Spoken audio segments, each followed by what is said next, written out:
বিসমিল্লাহির রহমানির রহিম। প্রিয় দেশবাসী, শিশু, কিশোর কিশোরী, তরুণ তরুণী, ছাত্রছাত্রী, বয়স্ক বৃদ্ধ, নারী পুরুষ সবাইকে আমার সালাম জানাচ্ছি। আসসালামু আলাইকুম। আজ জাতির এক বিশেষ দিন, বিজয় দিবস। বাঙালি জাতির বুক ফুলিয়ে দাঁড়াবার দিন। পাকিস্তানি হানাদার বাহিনীর অনেক অস্ত্রকে অগ্রাহ্য করে খালি হাতে রুখে দাঁড়িয়ে সম্মুখ সমরে লড়াই করে নিজেদের জন্য একটি স্বতন্ত্র রাষ্ট্র প্রতিষ্ঠার উৎসবের দিন।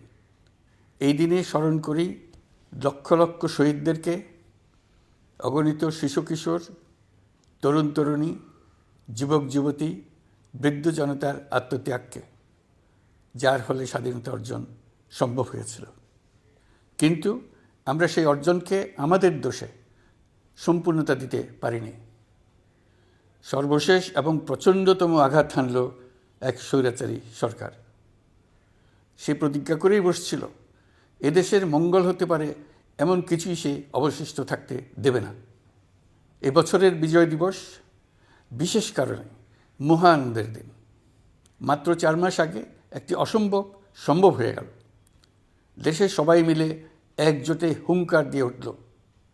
পৃথিবীর ঘৃণ্যতম স্বৈরাচারী শাসককে পালিয়ে যেতে বাধ্য করে আমাদের প্রিয় দেশকে মুক্ত করেছে ছাত্র জনতার সম্মিলিত অভ্যুত্থান। যে হাজার হাজার শহীদ এবং আহতদের আত্মত্যাগ এবং ছাত্র জনতার অটুট ঐক্যের মাধ্যমে এই গণ অভ্যুত্থান সম্ভব হলো, তাদের সবাইকে স্মরণ করি এবং আজ এবারের মহাবিজয়ের দিনে সমগ্র জাতির পক্ষ থেকে তাদের প্রতি সশ্রদ্ধ সালাম জানাই। নাগরিক অধিকার ও মর্যাদা নিশ্চিতের জন্য, গণতন্ত্রের জন্য একটি বৈষম্যহীন দেশ গড়ার তাগিদে ছাত্র জনতা স্বৈরাচারীর রক্তচক্ষুকে উপেক্ষা করে রক্ত দিয়ে 4 মাস আগে নতুন বাংলাদেশ গড়ার জন্য যে ঐক্য গড়ে তুলেছিল, সে ঐক্য এখনও পাথরের মতো মজবুত আছে। মাত্র কয়েকদিন আগে জাতি আবার গর্জে উঠে সমগ্র পৃথিবীকে সে কথা জানিয়ে দিয়েছে। যখন পরাজিত শক্তি নড়ে চড়ে ওঠার চেষ্টা করছিল, সকল রাজনৈতিক দলের এবং সকল ধর্মের শীর্ষ ব্যক্তিদের এবং ছাত্রদের সমাবেশের মাধ্যমে এক কণ্ঠে সজোরে ঘোষণা দিয়েছিল, আমরা যে নিরেট ঐক্যের মাধ্যমে অভ্যুত্থান করেছি সে ঐক্য আরও জোরদার হয়েছে। 4 মাসের ব্যবধানে আমাদের ঐক্য কোথাও শিথিল হয়নি। নতুন বাংলাদেশ গড়ার সংকল্পে আমরা অটুট আছি। বহির্বিশ্বে চাতুর্যপূর্ণ প্রচারণা দিয়ে যারা আমাদের মধ্যে দূরত্ব সৃষ্টির চেষ্টা করছে, তারা দূরত্ব সৃষ্টি তো করতে পারেইনি, বরং সারা জাতিকে সগৌরবে উচ্চকণ্ঠে তার ঐক্যকে পৃথিবীর সামনে তুলে ধরতে উজ্জীবিত করেছে। পরাজিত শক্তি তাদের পরাজয় কিছুতেই মেনে নিতে পারছে না। তারা প্রতিদিন দেশের ভেতরে এবং বাইরে থেকে জনতার অভ্যুত্থানকে ব্যর্থ করার জন্য বিপুল অর্থ ব্যয়ে নানা ভঙ্গিতে তাদের চেষ্টা চালিয়ে যাচ্ছে। পাচার করা হাজার হাজার কোটি টাকা তাদের আয়ত্তে রয়েছে। তাদের সুবিধাভোগীরা সর্বত্র ছড়িয়ে আছে। আমাদের ঐক্য অটুট থাকলে তারা আমাদেরকে আমাদের লক্ষ্য অর্জন থেকে ব্যর্থ করতে পারবে না। সজাগ থাকুন, নিজের লক্ষ্যকে জাতির লক্ষ্যের সঙ্গে একীভূত করুন। পৃথিবীর কোনো শক্তিই আমাদেরকে আমাদের লক্ষ্য অর্জন থেকে বিচ্যুত করতে পারবে না। আমি দেশের গণমাধ্যম কর্মী ও জনগণের প্রতি আহ্বান জানাই, বিশ্বের কাছে দেশের প্রকৃত চিত্র তুলে ধরুন। অপপ্রচারের বিরুদ্ধে সত্যই হোক আমাদের হাতিয়ার। জাতির এই নিরেট ঐক্য এই বছরের বিজয় দিবসকে স্মরণীয় করে রাখবে, ইতিহাসের অনন্য স্থানে প্রতিষ্ঠিত করে রাখবে। এই ঐতিহাসিক অর্জনের জন্য দলমত নির্বিশেষে দেশের সকল তরুণ তরুণী, যুবক যুবতী, বৃদ্ধ বৃদ্ধা সবাইকে আমার অভিনন্দন জানাচ্ছি। এই ঐক্যের জোরে আমরা আমাদের সকল সমস্যার দ্রুত সমাধান নিশ্চিত করতে পারব। এই বিজয় মাসে আমাদের গণ অভ্যুত্থানকে অভিনন্দন জানাবার জন্য, আমাদের বিজয় দিবসে যোগ দেবার জন্য ঢাকায় এসছেন পূর্ব তিমুরের রাষ্ট্রপতি, নোবেল শান্তি পুরস্কার বিজয়ী প্রেসিডেন্ট হোসে রামোস হর্তা। তিনি তার দেশের মুক্তিযুদ্ধে নেতৃত্ব দিয়েছেন। আমাদের দেশের মুক্তিযুদ্ধ তাকে অনুপ্রাণিত করেছিল। 2002 সালে পূর্ব তিমুর স্বাধীন রাষ্ট্র হিসেবে প্রতিষ্ঠিত হয়। আমাদের জাতীয় উৎসবে শরীক হওয়ার জন্য জাতির পক্ষ থেকে তাকে আমরা স্বাগত জানাচ্ছি। কয়েকদিন আগে ইউরোপীয় ইউনিয়নের ১৯ জন রাষ্ট্রদূতের সঙ্গে আমার বৈঠক হয়েছে। এই প্রথমবারের মতো ইউরোপিয়ান ইউনিয়নের প্রায় সকল দেশের রাষ্ট্রদূতগণ একসঙ্গে ঢাকায় এসে সরকারের সঙ্গে বৈঠক করলেন। এই দেশগুলোর বেশিরভাগ দূতাবাস দিল্লিতে। তারা অনেকেই আগে কোনো দিন ঢাকায় আসেনও নি। এটি একটি ঐতিহাসিক ঘটনা। একত্রে ঢাকায় আসলেন শুধু এই বার্তা দেওয়ার জন্য যে ইউরোপীয় ইউনিয়ন বাংলাদেশকে সর্বোচ্চ সমর্থন ও সহযোগিতা দেওয়ার জন্য প্রস্তুত। অন্তর্বর্তীকালীন সরকারের সংস্কার উদ্যোগ এবং গণতান্ত্রিক পদ্ধতিতে নির্বাচনের প্রক্রিয়ার কথা আমি তাদেরকে জানিয়েছি। সেটিতে তারা পূর্ণ সমর্থন জানিয়েছেন এবং সরকারকে সর্বোচ্চ সহযোগিতা করবেন বলে জানিয়েছেন। বাংলাদেশের বিরুদ্ধে অপপ্রচার এবং ভুল তথ্য প্রচারের বিষয়েও আমি ইউরোপীয় ইউনিয়নের কূটনীতিকদের জানিয়েছি। ইউরোপীয় দেশগুলোর মধ্যে যাদের ভিসা অফিস নয়াদিল্লিতে আছে তাদেরকে ঢাকা বা অন্য কোনো প্রতিবেশী দেশে ভিসা অফিস নিয়ে আসার জন্য আমি অনুরোধ করেছি। আমি বলেছি, ইউরোপীয় দেশগুলোর বিশ্ববিদ্যালয়ে ভর্তির জন্য অনেক বাংলাদেশি শিক্ষার্থীর ভিসা পেতে সমস্যা হয়। তারা যদি ভিসা সেন্টার ঢাকায় নিয়ে আসেন তাহলে আমাদের ছেলে মেয়েদের ভোগান্তি কমে যাবে। এছাড়া অর্থনৈতিক ও সামাজিক ক্ষেত্রে তাদের সহযোগিতার মাত্রা বাড়ানোর বিষয়ে আমি আলাপ করেছি। বিশ্বব্যাংক সহ অন্যান্য সকল দাতা প্রতিষ্ঠানসমূহের কাছে আমাদের অর্থনীতির ভবিষ্যৎ সম্বন্ধে আস্থা প্রতিষ্ঠিত করতে অন্তর্বর্তীকালীন সরকার সক্ষম হয়েছে। তারা নতুন উদ্যোগে এবং নতুন উৎসাহে আমাদের সঙ্গে নতুন আর্থিক সম্পর্ক গড়ে তুলতে এগিয়ে এসছে। অর্থনীতির সাফল্যের ব্যাপারে দেশে এবং বিদেশে আস্থার সৃষ্টি হয়েছে। অন্তর্বর্তী সরকার যখন দায়িত্ব গ্রহণ করে অর্থনীতি তখন ভেঙে পড়ার অবস্থায়। গত 4 মাসে এই অবস্থার বিরাট পরিবর্তন হয়েছে। ব্যাংকিং ব্যবস্থায় আস্থা এবং নিয়ম শৃঙ্খলা ফিরে আসছে। কোনো ব্যাংক বন্ধ করে দিতে হয়নি। ব্যাংক যত দুর্বলই হোক তাকে টিকিয়ে রাখার ব্যবস্থা করা হয়েছে। প্রথম দিকে আমানতকারীর টাকা উত্তোলনের ব্যাপারে বিধিনিষেধ আরোপ করা হয়েছিল, এখন সেটা তুলে দেওয়া হয়েছে। বাংলাদেশ ব্যাংক সকল ব্যাংককে আমানতকারীর আমানত ফেরত দেওয়ার জন্য নতুন টাকার সরবরাহ দিতে প্রস্তুত হয়েছে। আশা করি এতে ব্যাংকিং ব্যবস্থায় সকলের আস্থা ফিরে আসবে। প্রিয় দেশবাসী, আমাদের সরকারের শুরুতেই একটি কমিটি নিয়োগ করেছিলাম, শ্বেতপত্র প্রণয়ন কমিটি। এই কমিটির কাজ ছিল অভ্যুত্থানের পর অর্থনীতি কোন পরিস্থিতিতে যাত্রা শুরু করলো তার একটা দলিল রচনা করা। এতে কি পেলাম কি পেলাম না তার একটা চিত্র তুলে ধরার দায়িত্ব দেওয়া হয়েছিল এই কমিটিকে। ডক্টর দেবপ্রিয়ের সভাপতিত্বে গঠিত 12 সদস্যের শ্বেতপত্র প্রণয়ন কমিটি নির্ধারিত সময়ে এই কঠিন কাজ সম্পন্ন করে আমাদের কাছে 400 পৃষ্ঠার একটা বিস্তারিত রিপোর্ট পেশ করেছে। রিপোর্ট পড়ে দেশের মানুষ হতভম্ব হয়ে গেছে। দেশে বিদেশে অনেক প্রতিষ্ঠান ও ব্যক্তি গভীর আগ্রহ নিয়ে এই রিপোর্টটি সংগ্রহ করছে। দেশের মধ্যে পত্রপত্রিকা, সেমিনার, আলোচনা সভা, টেলিভিশনে এই নিয়ে প্রচুর আলোচনা হচ্ছে। ফ্যাসিবাদী সরকার দেশের অর্থনীতিকে ভেঙে দিয়ে গেছে এটা সবাই বুঝতে পারছিল, কিন্তু অর্থনীতিকে কী পরিমাণ ধ্বংসস্তূপে পরিণত করে দিয়ে গেছে তার পরিমাপ সম্বন্ধে কোনো ধারণা করতে পারছিল না। শ্বেতপত্র প্রণয়ন কমিটি হিসেব নিকেশ করে এর পরিমাণ বের করে দিয়েছে। এই রিপোর্ট পড়ে সকলে অবিশ্বাস্য চোখে একে অপরের দিকে তাকাচ্ছে। কারো মুখে কথা বেরোচ্ছে না। দিন দুপুরে সকলের সামনে থেকে হাজার হাজার কোটি টাকা ব্যাংক থেকে পাচার করে নিয়ে গেছে। কেউ বলার ছিল না, কেউ দেখার ছিল না। যারা নিয়ে গেছে তাদেরকে কেউ বাধা দেয়নি, বরং সর্বস্তরে সবাই আগ্রহ সহকারে তাদের সঙ্গে সহযোগিতা করেছে। কারণ তারা সব আপন লোক। বিশাল বিশাল প্রকল্প নেওয়া হয়েছে ঋণের টাকায়। এসব প্রকল্পের মোড়কে বিশাল বিশাল অর্থ লুটপাট করেছে। প্রকৃত ব্যয়ের চাইতে কত বেশি ব্যয় ধরে কাদের হাতে টাকাটা পাচার করে দেওয়া হয়েছে তাও এই প্রতিবেদনে তুলে ধরা হয়েছে। শ্বেতপত্র প্রণয়ন কমিটি তাদের প্রতিবেদনে তুলে ধরেছে যে বার্ষিক উন্নয়ন ব্যয়ের প্রায় অর্ধেক টাকায় লুটপাট হয়েছে। দেশে এমন ধরনের পোষ্যতোষী পুঁজিবাদ তৈরি করা হয়েছিল যার সুবিধাভোগী ছিল স্বৈরাচার ও তার সহযোগীরা। প্রতিবেদনে উল্লেখ করা হয়েছে যে নির্দিষ্ট কিছু গোষ্ঠীকে সুবিধা দিতে যে পরিমাণ কর ছাড় দেওয়া হয়েছে সেটা অর্ধেকে নামিয়ে আনা গেলে দেশের শিক্ষা বাজেট দ্বিগুণ, স্বাস্থ্য বাজেট 3 গুণ করা সম্ভব ছিল। পাচার করা এই টাকা আপনাদেরই টাকা। তারা প্রকাশ্যে আপনাদের কষ্টার্জিত টাকা লুট করে বিদেশে ভোগবিলাসে ব্যয় করছে।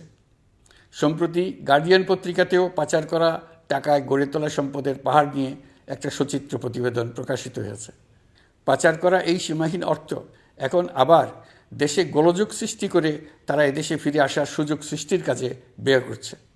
আপনারা দেখতেই পাচ্ছেন এই টাকা কীভাবে দেশের সংহতির বিরুদ্ধে সকল প্রকার অপপ্রচারের কাজে লাগানো হচ্ছে। প্রতি বছর অর্থনৈতিক প্রবৃদ্ধির যে হার দেখানো হয়েছে সেটাও মন গড়া। দেশকে এবং পৃথিবীকে বলা হচ্ছিল কি সুন্দর দেশ বাংলাদেশ, লাফিয়ে লাফিয়ে তার উন্নয়নে এগিয়ে চলছে। এখন বাংলাদেশ ব্যাংকের বড় কাজ হলো পাচার করা টাকা দেশে ফিরিয়ে আনা। তারা তাদের সর্বোচ্চ ক্ষমতা দিয়ে সেটা চেষ্টা করছে। কাজটা কঠিন, কারণ এই বিষয়ক আইন কঠিন। আমরা বাংলাদেশ ব্যাংকে সাহস ও সমর্থন দিয়ে যাচ্ছি।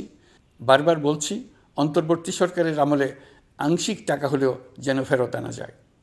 প্রিয় দেশবাসী, অন্তর্বর্তীকালীন সরকার দায়িত্ব নেওয়ার পর বিভিন্ন খাতে সংস্কারের লক্ষ্যে গুম কমিশন সহ 15টি কমিশন গঠন করেছে। এসব কমিশন পূর্ণ উদ্যমে তাদের কাজ করে যাচ্ছে। গুম কমিশন গত পরশু তাদের প্রতিবেদনের প্রথম খণ্ড আনুষ্ঠানিকভাবে পেশ করে গেছেন। গুমের শিকার বহু পরিবারের নিরাপত্তার স্বার্থে এটা এখন প্রকাশ করা যাচ্ছে না। এই প্রতিবেদন পড়ার আগেই আপনাদেরকে সাবধান করে রাখি, এটা একটা লোমহর্ষক প্রতিবেদন। মানুষ মানুষের প্রতি কী পরিমাণ নৃশংস হতে পারে এতে আছে তার বিবরণ। অবিশ্বাস্য বর্ণনা। সরকারের আক্রোশের শিকার হয়ে ঘটনাচক্রে যারা এখনও বেঁচে আছেন তারা আজ পর্যন্ত মুখ খুলতে সাহস করছেন না। তাদের ভয় কিছুতেই কাটছে না। তাদের ভয় হঠাৎ যদি ওই জালেমরা আবার ক্ষমতায় আসে তাহলে তাদের প্রতি এরা নৃশংসতম হবে। গত সরকারের ঘৃণ্যতম অধ্যায়ের ঐতিহাসিক দলিল হিসেবে এই প্রতিবেদন অমর হয়ে থাকবে। আমি আশা করছি কমিশনগুলো এখন থেকে নিয়মিতভাবে তাদের নির্ধারিত সময়ের মধ্যে তাদের প্রতিবেদন ও সুপারিশমালা পেশ করতে থাকবে। প্রিয় দেশবাসী, আমাদের সংস্কারের যে আকাঙ্ক্ষা সেটি বাস্তবায়নে প্রতিটি কমিশনই আমাদের জন্য গুরুত্বপূর্ণ। তবে নির্বাচন ব্যবস্থা সংস্কার ও সংবিধান সংস্কার কমিশনের কথা আমি একটু আলাদাভাবে বলতে চাই। কেননা এই দুটি কমিশনের সুপারিশের উপর প্রধানত নির্ভর করছে আমাদের আগামী নির্বাচন প্রস্তুতি ও তারিখ। এই প্রসঙ্গে বড় খবর হলো, প্রধান নির্বাচন কমিশনার সহ নির্বাচন কমিশন গঠন করা হয়ে গেছে। কমিশন দায়িত্ব গ্রহণ করেছে। এখন থেকে তাদের হাতে দায়িত্ব ন্যস্ত হলো ভবিষ্যৎ সরকার গঠন করার প্রক্রিয়া শুরু করার। তারা তাদের প্রস্তুতির কাজ শুরু করেছেন। তাদের হাতে অনেক কাজ। প্রথমে সবচেয়ে বড় কাজ ভোটার তালিকা হালনাগাদ করা। এটা এমনিতেই কঠিন কাজ। এখন কাজটা আরও কঠিন হলো এই জন্য যে গত 3টা নির্বাচনে ভোটারদের অংশগ্রহণ করার সুযোগ ছিল না। ভোটার তালিকা যাচাই করার সুযোগ হয়নি কারণ। গত 15 বছরে যারা ভোটার হওয়ার যোগ্য হয়েছে তাদের সবার নাম ভোটার তালিকায় তোলা নিশ্চিত করতে হবে। এটা একটা বড় কাজ। ছাত্র জনতার অভ্যুত্থানের পর এখানে গলদ রাখার কোনো সুযোগ নেই। দীর্ঘদিন পর এবার বহু তরুণ তরুণী জীবনে প্রথমবারের মতো ভোট দেবে। অতীতে তাদেরকে সে অধিকার এবং আনন্দ থেকে বঞ্চিত করা হয়েছে। তাই এবারের নির্বাচনে তাদের ভোটদান একটি স্মরণীয় ঘটনা হয়ে থাকবে। এই অভিজ্ঞতাকে মসৃণ করার সমস্ত আয়োজন করতে হবে। আমার একান্ত ইচ্ছা এবারের নির্বাচনে প্রথমবারের তরুণ তরুণী ভোটাররা শতকরা 100 ভাগের কাছাকাছি সংখ্যায় ভোট দিয়ে একটি ঐতিহ্য সৃষ্টি করুক। নির্বাচন কমিশন এবং সকল সামাজিক প্রতিষ্ঠান ও রাজনৈতিক দলের প্রতি আমার আহ্বান, সবাই মিলে আমরা যেন ওই লক্ষ্য অর্জনে নানা প্রকার সৃজনশীল কর্মসূচি গ্রহণ করি।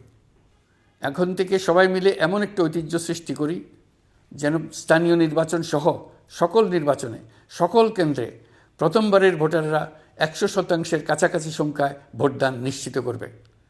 এটা নিশ্চিত করতে পারলে ভবিষ্যতে কোনো সরকার মানুষের ভোটাধিকার কেড়ে নেবার সাহস করতে পারবে না। নতুন ভোটার ছাড়াও যাদের আগে থেকে ভোটার তালিকায় নাম থাকার কথা ছিল তারা ভোটার তালিকায় আছে কিনা তা নিশ্চিত করতে হবে।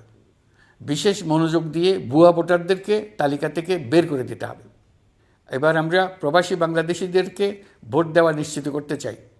অতীতে আমরা এই ব্যাপারে অনেকবার আশ্বাসের কথা শুনেছি। এই সরকারের আমলে এটা যেন প্রথমবারের মতো বাস্তবায়িত হয়, এটা আমরা নিশ্চিত করতে চাই। এর জন্য একটা নির্ভরযোগ্য ব্যবস্থা করতে হবে। সব কিছুই সমসাপেক্ষ ব্যাপার। এর সঙ্গে যদি আমরা নির্বাচন প্রক্রিয়া আরও উন্নত করতে চাই, নির্বাচন সংস্কার কমিশনের সুপারিশমালা বাস্তবায়ন করতে চাই, তাহলে প্রয়োজনীয় সংস্কারের বিস্তৃতি ও গভীরতা অনুসারে নির্বাচন কমিশনকে সময় দিতে হবে। আমি সকল প্রধান সংস্কারগুলো সম্পন্ন করে নির্বাচন আয়োজন করার ব্যাপারে বরাবর আপনাদের কাছে আবেদন জানিয়ে এসেছি।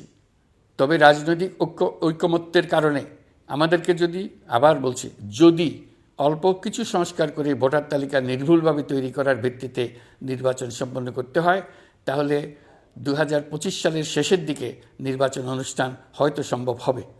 আর যদি এর সঙ্গে নির্বাচন প্রক্রিয়া এবং নির্বাচন সংস্কার কমিশনের সুপারিশের পরিপ্রেক্ষিতে এবং জাতীয় ঐকমত্যের ভিত্তিতে প্রত্যাশিত মাত্রার সংস্কার যোগ করি, তাহলে অন্তত আরও 6 মাস অতিরিক্ত সময় লাগতে পারে। মোটা দাগে বলা যায় 2025 সালের শেষ দিক থেকে 2026 সালের প্রথমার্ধের মধ্যে নির্বাচনের সময় নির্ধারণ করা যায়।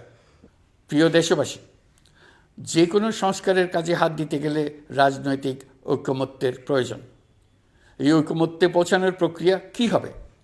অন্তর্বর্তীকালীন সরকার এভাবে অগ্রসর হবার প্রস্তুতি নিচ্ছে। অন্তর্বর্তীকালীন সরকার প্রথম পর্যায়ে 6টি সংস্কার কমিশন গঠন করেছে। এরা শীঘ্রই চূড়ান্ত প্রতিবেদন পেশ করবে বলে আশা করি। আমরা এই 6 কমিশনের চেয়ারম্যানদের নিয়ে একটি জাতীয় ঐকমত্য গঠন কমিশন প্রতিষ্ঠা করার দিকে অগ্রসর হচ্ছি। এর কাজ হবে রাজনৈতিক দল সহ সকল পক্ষের সঙ্গে মতামত বিনিময় করে যে সমস্ত বিষয়ে ঐকমত্য স্থাপন হবে সেগুলো চিহ্নিত করা এবং বাস্তবায়নের জন্য সুপারিশ করা। যেহেতু জাতীয় ঐকমত্য প্রতিষ্ঠা করা অন্তর্বর্তীকালীন সরকারের অতি গুরুত্বপূর্ণ দায়িত্ব, তা বিবেচনা করে আমি এই কমিশনের চেয়ারম্যানের দায়িত্ব পালন করব। আমার সাথে এই কমিশনের সহসভাপতির দায়িত্ব পালন করবেন অধ্যাপক আলী রিয়াজ। কমিশন প্রয়োজন মনে করলে নতুন সদস্য কোঅপ্ট করতে পারবে। প্রথম 6টি কমিশনের চূড়ান্ত প্রতিবেদন পাওয়ার পর আগামী মাসেই জাতীয় ঐকমত্য গঠন কমিশন তার কাজ শুরু করতে পারবে বলে আমি আশা করছি। এই নতুন কমিশনের প্রথম কাজ হবে নির্বাচন অনুষ্ঠানের জন্য যে সমস্ত সিদ্ধান্ত জরুরি সেই সমস্ত বিষয়ে তাড়াতাড়ি ঐকমত্য সৃষ্টি করা এবং সকলের সঙ্গে আলোচনা করে কোন সময়ে নির্বাচন অনুষ্ঠান করা যায় সেই ব্যাপারে পরামর্শ চূড়ান্ত করা। প্রিয় দেশবাসী, নির্বাচন আয়োজন ও সংস্কার ছাড়াও আপনারা আমাদের উপর অনেকগুলো দায়িত্ব দিয়েছেন। এর মধ্যে রয়েছে অর্থনীতি পুনরুদ্ধার ও মানুষের জীবনমান উন্নয়ন। ফ্যাসিবাদী সরকারের কাছ থেকে আমরা বিপর্যস্ত এক অর্থনীতি পেয়েছি। আমাদের বৈদেশিক রিজার্ভ তলানিতে গিয়ে থেকেছিল।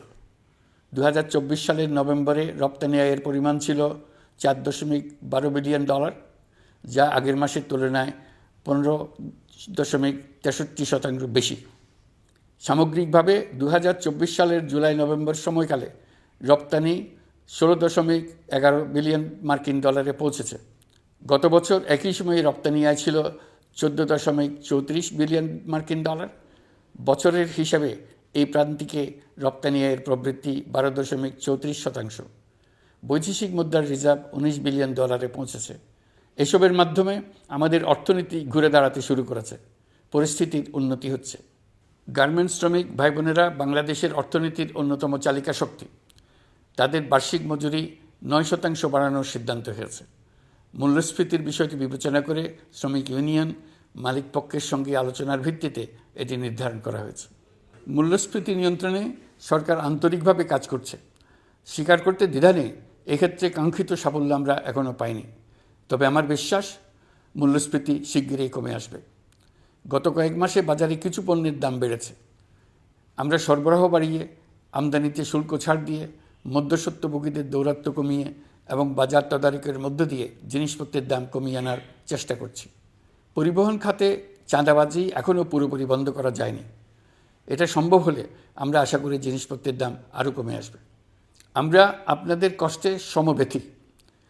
তবে আমরা জানি সরকারের কাজ কেবল সমবেদনা জানানো নয়। আমরা আপনাদের কষ্ট কমিয়ে আনতে সকল রকম চেষ্টা চালিয়ে যাচ্ছি। আসন্ন রমজানে দ্রব্যমূল্য সহনীয় রাখতে আমরা সবার সহযোগিতা চাই। আমরা ইতিমধ্যে ব্যবসায়ীদের সঙ্গে কথা বলেছি। তারা আমাদের কাছে ওয়াদা করেছে বাজারে পণ্য সরবরাহে কোনো সংকট হবে না। অতিরিক্ত মুনাফার লোভে যদি কেউ কৃত্রিম কোনো সংকট সৃষ্টির চেষ্টা করে আমরা তাকে কঠোর হাতে দমন করব। বাজার সিন্ডিকেটের দৌরাত্ম্য বন্ধ করতে বিকল্প কৃষি বাজার চালু করার লক্ষ্যে আমরা কাজ করে যাচ্ছি। প্রিয় দেশবাসী, হত্যাযজ্ঞের সাথে জড়িত পতিত স্বৈরশাসক ও তার দোসরদের বিচার কার্যক্রম এগিয়ে চলছে। এই জন্য আন্তর্জাতিক অপরাধ ট্রাইব্যুনাল আইন সংশোধন করা হয়েছে। বিচার প্রক্রিয়ার স্বচ্ছতা নিশ্চিত করার জন্য আসামিদের বিদেশি আইনজীবী নিয়োগের সুযোগ দেওয়া হয়েছে। আত্মপক্ষ সমর্থনের সব ধরনের সুযোগ তারা পাবেন। বিচার প্রক্রিয়া সাংবাদিক, মানবাধিকার কর্মী ও অন্যান্য পর্যবেক্ষকদের জন্য উন্মুক্ত রাখা হয়েছে। বিচারের যে কোনো অংশ চাইলে যে কেউ রেকর্ড করার সুযোগ পাবেন। আইসিসি প্রসিকিউটর করিম খান সম্প্রতি আমার সাথে দেখা করেছেন। তিনি আইসিটি প্রসিকিউটর এবং অন্যান্য কর্মীদের প্রশিক্ষণ দিতে সম্মত হয়েছেন এবং আইসিটিকে আন্তর্জাতিক মানে উন্নীত করার সহায়তা দিতে প্রতিশ্রুতি দিয়েছেন। আলাদাভাবে আমরা গণহত্যাকারীদের বিরুদ্ধে আন্তর্জাতিক অপরাধ আদালতে মানবতা বিরোধী অপরাধের মামলা করব বলে তাকে জানিয়েছি। প্রিয় দেশবাসী, জুলাই বিপ্লবে বাংলাদেশের ছাত্র, শ্রমিক, জনতা মিলে যে অসাধ্য সাধন করেছে তার অন্যতম শক্তিশালী ভূমিকায় ছিল এদেশের নারীরা। ফেসিবাদী শক্তির প্রাণঘাতী অস্ত্রের সামনে হিমালয়ের মতো দাঁড়িয়েছিল আমাদের মেয়েরা। স্কুল, কলেজ, বিশ্ববিদ্যালয়ের ছাত্রী, শিক্ষক, অভিভাবক, চাকরিজীবী, শ্রমজীবী, সকল পেশার, সকল বয়সের নারীরা এই আন্দোলনে বিরাট ভূমিকা রেখেছে।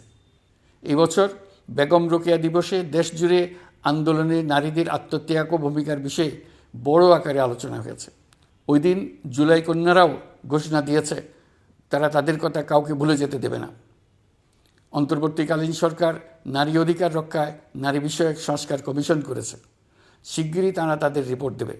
জুলাই কন্যারা ঘোষণা দিয়েছে প্রতি বছর 10 ডিসেম্বর তারিখে নির্ধারিত সময়ে সারা দেশে সকল পরিবারের নারী, শিশু, কিশোরী, তরুণী, মহিলা, বৃদ্ধা একসঙ্গে নিজ নিজ নির্ধারিত স্থানে, সেটা উঠান হোক, বাড়ির সামনে রাস্তায় হোক, সমাবেশ করে দেশের অর্ধেকাংশ মানুষের অস্তিত্বের কথা সারা জাতিকে স্মরণ করিয়ে দেবে, তাদের আশা আকাঙ্ক্ষার কথা জানিয়ে দেবে। যেই তরুণীরা জুলাই আন্দোলনে সামনের সারিতে থাকলো তারা নতুন বাংলাদেশ গড়ার প্রত্যয় থেকে আর কোনো দিন সরে যাবে না। তারা শুধু নতুন বাংলাদেশ নয়, নতুন এক পৃথিবী গড়ে তোলার মহাকর্মযজ্ঞে বাংলাদেশের সকল বয়সের নারীদের সঙ্গে নিয়ে নেতৃত্ব দেবে। সবশেষে এই বিজয়ের মাসে আমি বাংলাদেশের দল, মত, জাতি, ধর্ম, বর্ণ, বয়স নির্বিশেষে সবাইকে ঐক্যবদ্ধ থাকার আহ্বান জানাচ্ছি। শক্তিশালী স্বৈরাচারী সরকারকে জাতীয় ঐক্যের মাধ্যমেই আমরা হটাতে পেরেছি। তারা এখনও সর্বশক্তি দিয়ে জাতিকে বিভক্ত করার চেষ্টা চালিয়ে যাচ্ছে। সাম্প্রদায়িক রাজনীতির মাধ্যমে জাতীয় ঐক্যকে নস্যাৎ করতে চাচ্ছে, একের প্রতি অন্যের বিষ উগড়ে দিতে চাচ্ছে। তাদের এই হীন প্রচেষ্টাকে কোনোভাবেই সফল হতে দেবেন না। প্রিয় দেশবাসী, এটা আমাদের বিজয়ের মাস। 16 ডিসেম্বরে যুদ্ধ জয় করে পৃথিবীর বুকে বাঙালি জাতির একটা স্বাধীন রাষ্ট্র প্রতিষ্ঠার মাস, শত্রুকে চূড়ান্তভাবে পরাজিত করার মাস, নিজের শক্তিকে আবিষ্কার করার মাস। এই বিজয়ের মাসে আমরা সকল প্রস্তুতি নিয়ে দৃঢ় পদক্ষেপে নতুন বাংলাদেশ গড়ার যাত্রা শুরু করলাম। এই যাত্রা শুভ হোক, গন্তব্যে পৌঁছানো নিশ্চিত ও আনন্দদায়ক হোক। বিজয়ের মাস হোক নারী, পুরুষ, ধর্ম, বর্ণ, রাজনৈতিক পরিচয় নির্বিশেষে জাতির মহা ঐক্যের মাস। বিজয়ের মাস হোক ছাত্র জনতার অভ্যুত্থানকে স্মরণ করে নতুন বাংলাদেশ গড়ার শপথ দৃঢ়তার সঙ্গে পুনর্ব্যক্ত করার মাস। বিজয়ের মাস হোক নতুন বাংলাদেশ গড়ার লক্ষ্যে তরুণদের প্রচণ্ড দুঃসাহস প্রকাশের মাস। বিজয়ের মাস হোক নাগরিকদের পরস্পরের মধ্যকার সম্পর্ক স্থায়ীভাবে ভয়বিহীন থাকবে এমন এক সমাজ গড়ার মাস। সংখ্যালঘুদেরকে সংখ্যাগরিষ্ঠদের ভয়ে ভীত হতে হবে না, নারীকে পুরুষের ভয়ে ভীত হতে হবে না, বিত্তহীনকে বিত্তবানদের ভয়ে ভীত হতে হবে না, নিজের মত প্রকাশে কারো ভয়ে ভীত হতে হবে না। বিজয়ের মাস হোক অসম্ভবকে সম্ভব করার প্রতিজ্ঞা নেবার মাস। প্রিয় দেশবাসী, শিশু, কিশোর কিশোরী, তরুণ তরুণী, ছাত্রছাত্রী, বয়স্ক, বৃদ্ধ, পুরুষ, নারী, আসুন আমরা প্রাণ ভরে বিজয়ের মাস উদযাপন করি। সকলকে বিজয়ের মাসের শুভেচ্ছা জানাচ্ছি। এই বিজয়ের মাস জাতির জন্য এক নতুন দিগন্তের সৃষ্টি করুক। আপনাদের সবাইকে আবার আমার সালাম জানাচ্ছি। আসসালামু আলাইকুম। মহান আল্লাহ আমাদের সহায় হন। আল্লাহ হাফেজ।